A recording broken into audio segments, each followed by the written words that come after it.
जय भीम नमो बुद्धाय साथियों।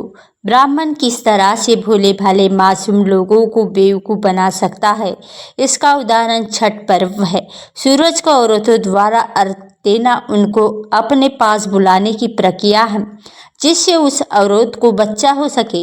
यह अंधविश्वास की ही पराकाष्ठा ही है।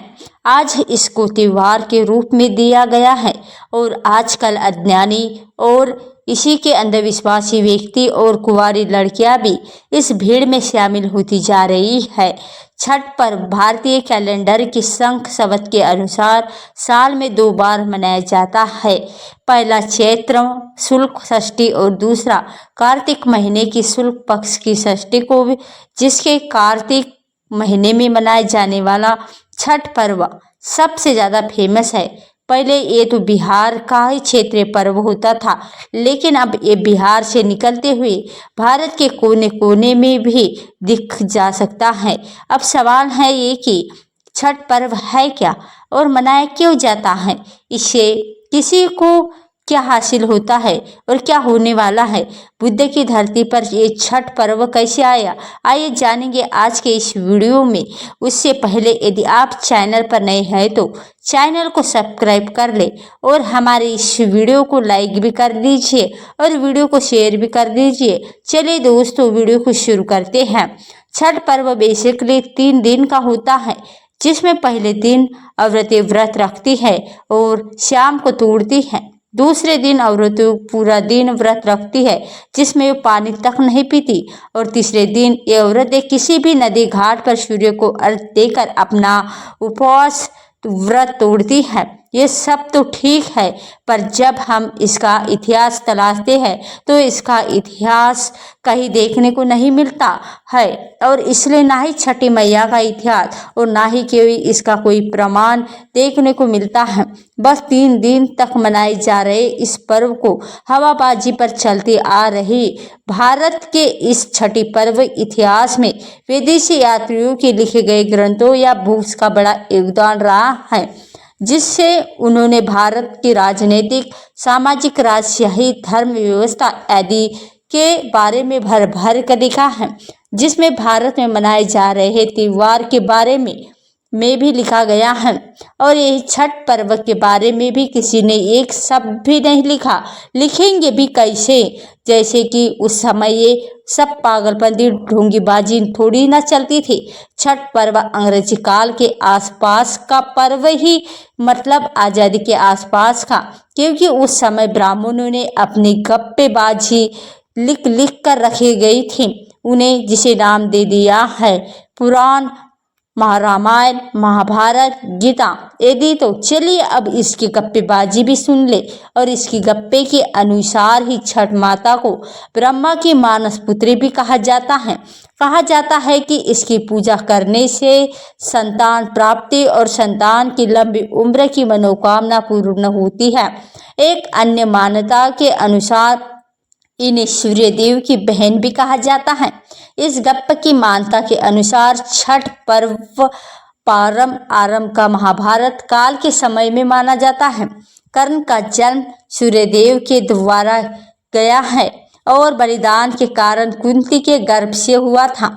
मतलब कुछ भी बकौती कर दो तो लोग तो अंधविश्वासी और धार्मिक गुलाम आके बन करके मान ही जाना चाहिए। और दरअसल ये पर्व आज़ादी के बाद का त्योहार भारतीयों पर थोपा गया पर्व है। 7वीं 8वीं सदी में जब बौद्ध धर्म का पतन होना शुरू हो गया था, तब इन ब्राह्मणवादियों ने बुद्ध भारत को हड़पना शुरू कर दिया था और उसे सूर्य का स्थल बना दिया। जैसे उड़ीसा का सूर्य मंदिर और देव का सूर्य मंदिर, ऐसे ही वहाँ पर जितनी भी मूर्तियाँ रखी है, आप ध्यान से देखिए, क्या यह आपको किसी तरह से सूर्य देवता लगते हैं? पूरे के पूरे बुद्ध के इतिहास को यानी ब्राह्मण कर दिए। और ये इस मूर्ति को ध्यान से देखिए, क्या यही कहीं से सूर्य देव लगते हैं? अच्छे से देखिए और देखने को तो पता चल जाएगा कि ये किसकी मूर्ति है, क्योंकि इन मंदिरों में बुद्ध की मूर्तियों और प्रतिमा के अलावा भी धम्म चक्र की निर्धनता भी देखी जा सकती है। तो अब आते हैं कि बल्कि एक स्तूप की पूजा होती है। जो पकवान यहाँ पर बनाए जाते हैं उसमें से सभी पकवान और पीपल धर्म चक्र की आकृति से बनी हुई होती है। ये जो पर्व है वह बिहार से ही शुरू हुआ था और बिहार जो तथागत बुद्ध की याद दिलाता है। बिहार बुद्धिस्ट परंपरा का गढ़ और रहा है और वहाँ ये बड़े पुजारी बुद्ध उत्सव को सीधे सीधे ना बदल पाए, इसलिए धीरे धीरे करके धर्म की अफीम चढ़ाकर उसे ब्राह्मणवादी बना गया, पर उसका स्वरूप पूरी तरह से बदल ना सके और कई त्योहारों पूरी तरह से इसे अपनी गप्पू में लिखकर नाम दे दिया छठ पर्व। आप ये सोचिए कि यहाँ पर छोटे छोटे जो स्तूप बनाकर स्तूप की पूजा हो रही है, फल और पकवान बनाकर चढ़ाए जा रहे हैं। याद रखना, ब्राह्मण जो ब्राह्मणवादी होते हैं और त्योहार में तले हुए पकवान चढ़ाना वर्जित है और यहाँ तेल तले हुए खाने वाली चीजें चढ़ाई जा रही है और उन बुद्धिस्ट सिंबल भी बनाए जा रहे हैं। और छठ मूल रूप से बिहार और पूर्वी उत्तर और नेपाल के तराई क्षेत्रों का ही पर्व है। यहाँ पूरा इलाका वही है जहाँ गौतम बुद्ध घुमा करते थे। छठ मूल रूप से मनौती का पर्व है और मनौती के लिए ही बौद्ध पर्व और बौद्ध धर्म की मनौती स्तूप बनाए जाते हैं और छठ घाट पर बनी छठ की वेदी यानी मनौती स्तूप से मेल खा रही है।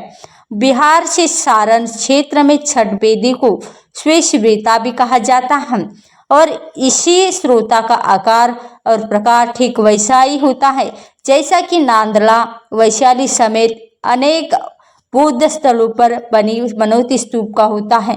आश्चर्यजनक रूप से छठ के प्रसाद के रूप में जो ठेक हाथ उस पर पीपल और धर्म चक्र की छाप होती है। छठ हर साल के पुरोहित बुद्ध पर्व है, ना कि वेद, ना मंत्र, ना पड़े पुजारी।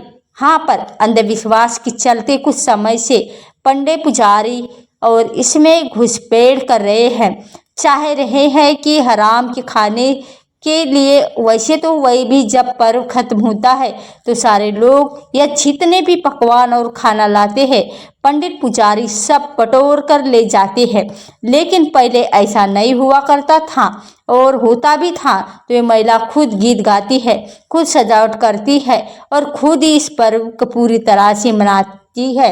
आइए देखते हैं कुछ ऐसे बुद्धिस्ट सिंबल जिनसे साफ नजर आता है कि ये बुद्धिस्ट परंपराएं है, बस इन ब्राह्मणवादियों ने स्वरूप बदल डाला। और आपको एक तस्वीर दिख रही होगी, ये तस्वीर श्री श्वेता की है और इस पर चढ़ाए गए चक्र छाप और बेकूफ आता है।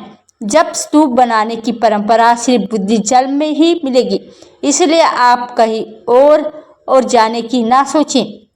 अब दूसरी बात, तस्वीर देखिए, ये मनौती स्तूप है जो श्वेता का ही से मेल खा रहती है और इस स्तूप को अच्छे से सजाकर इनकी पूजा यानी छठ पर्व पर ही की जाती है।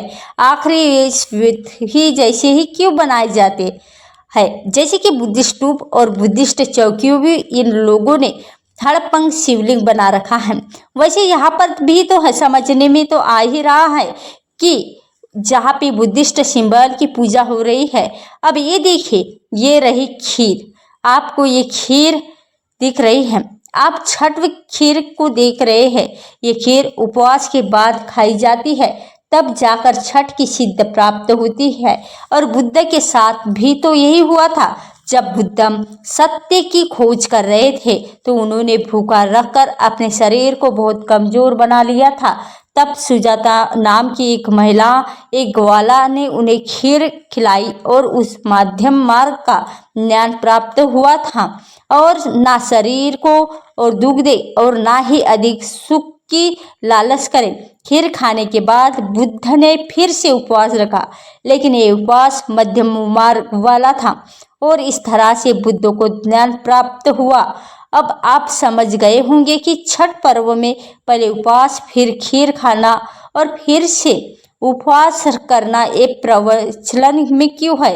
ये सोचने वाली बात है। अब आप एक और चीज देखिए, छठ के इस पर्व प्रसाद को छठ का प्रसाद जिस पर पीपल चक्र की छाप है, यह सप्त तुक्केबाजी नहीं हो सकती और इतिहास में पुरखों और विरासत को भूल चुके ऐसी परंपराओं को नहीं भूले हैं। चलो आगे चलते हैं। और महिलाएं छठ पर्व के दौरान हाथी यानी कोशिया और ईख को भी भूल की भी पूजा है। और आपको ये हाथी दिख रहा है ना, इसे कोशिया कहते हैं, जिसे सुबह के समय भरा जाता है। यह सोचने वाली बात है कि छठ का हाथी से क्या संबंध। हाथी बुद्ध के जन्म से संबंधित है, क्योंकि बुद्ध पैदा हुए तब महानता प्राप्त की और बुद्ध केवल ऐसे व्यक्ति थे जिन्हें पूरे एशिया में ही नहीं पूरे यूरोप में भी जाना जाता है। हाथी को कई कलाकृतियों में भी उकेरा गया है। अब बुद्ध जैसी संतान कौन नहीं चाहेगा। और छठ पूजा करने से संतान की प्राप्ति होती है और संतान की लंब उम्र की मनोकामना भी पूरी होती है। इसलिए सभी महिलाओं को छठ पर्व पे इसलिए संतान के लिए मनाया जाता है। तो दोस्तों, ये वीडियो अच्छी लगी तो वीडियो को लाइक कमेंट शेयर अवश्य करें और नीचे कमेंट बॉक्स में जय भीम नमो बुद्धाय अवश्य लिखें और हमारे जीके प्रमोशन चैनल को सब्सक्राइब अवश्य करें।